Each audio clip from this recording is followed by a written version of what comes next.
407 years ago, our fathers brought forth on this continent a new nation, conceived in liberty and dedicated to the proposition that all men are created equal. Now we are engaged in a great civil war, testing whether that nation or any nation so conceived and so dedicated can long endure.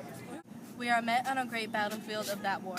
We have come to dedicate a portion of that field as a final resting place for those who here gave their lives that that nation might live. It's altogether fitting and proper that we should do this, but in a larger sense, we cannot dedicate, we cannot consecrate, we cannot hallow this ground. Brave men, living and dead, who struggled here, have consecrated it far above our poor power to add or detract. The world will little note nor long remember what we say here, but it can never forget what they did here.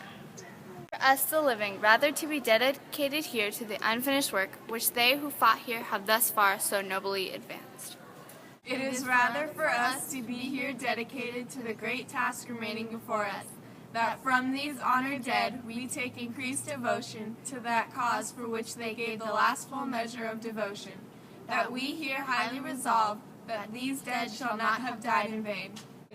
That this nation under God shall have a new birth of freedom, and that government Of the people, by the people, for the people, shall not perish from the earth.